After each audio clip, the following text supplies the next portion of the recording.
और bad touch के बारे में आज पूरे राजस्थान में ये कार्यक्रम आयोजित हो रहे हैं और हमारे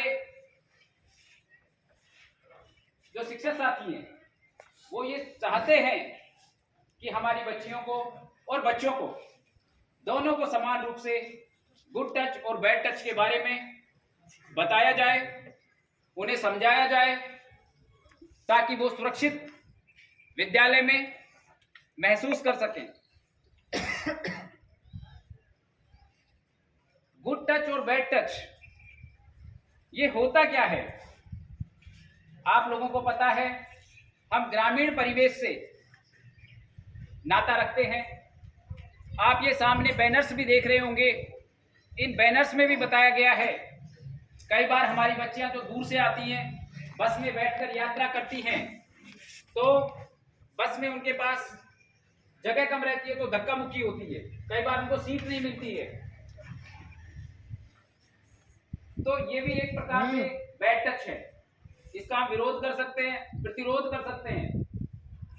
केवल आवश्यकता है हमें सावधानी रखने की, ताकि जो विकृत मानसिकता वाले लोग हैं वो अपने मिशन में कामयाब ना हो सकें। बैड टच हर किसी के साथ हो सकता है, ये हमारी बच्चियों के साथ नहीं, बच्चों के साथ भी हो सकता है और हो रहे हैं। ऐसे आंकड़े सामने आ रहे हैं जिसके कारण हमारी राजस्थान सरकार को यह फैसला लेना पड़ा कि हमारे स्कूल के जो बच्चे और बच्चियां हैं उनको जागरूक करना चाहिए। मानसिक प्रवृत्ति के लोग हमारे समाज में ही पाए जाते हैं, जो हमारे साथ दुर्व्यवहार करते हैं, उनका हमें प्रतिरोध करना चाहिए। उनका हमें क्या करना चाहिए? प्रतिरोध करना चाहिए।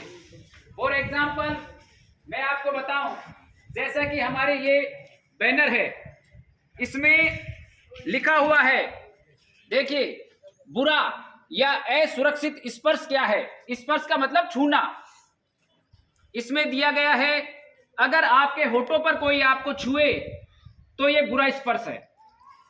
छाती पर कोई स्पर्श करे तो ये बुरा स्पर्श है, बैड टच है। दोनों पैरों के बीच में यदि आपको कोई छुए तो ये बुरा टच है। कमर के पीछे यदि यहां पे अगर कोई टच करे तो ये भी क्या है? Bad touch. बेटा ये हंसने की बात नहीं है, ये बहुत ही बड़ा मुद्दा है और इसे आज आप लोगों को समझाने की आवश्यकता इसलिए पड़ रही है क्योंकि बहुत सी ऐसी घटनाएं हैं जो हमारे देश में, हमारे प्रदेश में हमारी बच्चियों के साथ, हमारे बच्चों के साथ बैड टच हो रहे हैं। वो अनभिज्ञता के कारण है, क्योंकि वो अपने अधिकारों के प्रति जागरूक नहीं है। और इस कार्यक्रम के द्वारा हम आपको जागरूक करेंगे, हम आपको बताएंगे।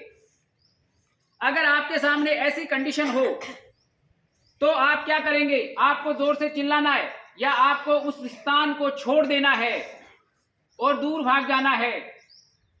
और आप जिसको सबसे विश्वसनीय समझो, सबसे विश्वसनीय में आपकी माताजी हो सकती हैं, आपके पिताजी हो सकते हैं, कोई आपके विद्यालय की शिक्षिका हो सकती है या आपके विद्यालय के शिक्षक हो सकते हैं।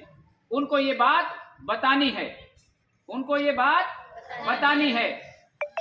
बहुत सी ऐसी घटनाएं होती हैं जो हम किसी के साथ शेयर नहीं करते हैं, बताते नहीं हैं, हमारे माता पिता को नहीं बताते हैं, जिसके कारण ये घटनाएं रुकती नहीं है और भी ज्यादा बढ़ती हैं।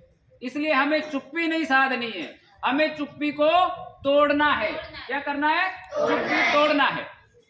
आगे लिखा है, अगर कोई आपके सामने अपने कपड़े उतारे या प्राइवेट पार्ट्स दिखाए या आपको भी ऐसा करने को कहे तो सावधान हो जाएं।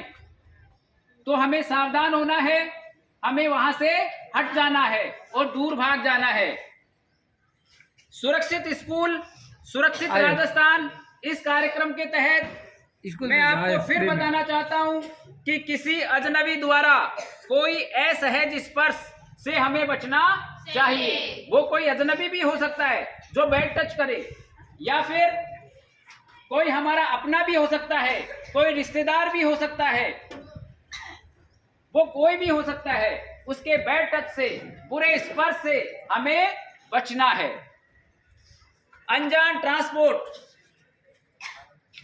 का उपयोग सावधानी से करें।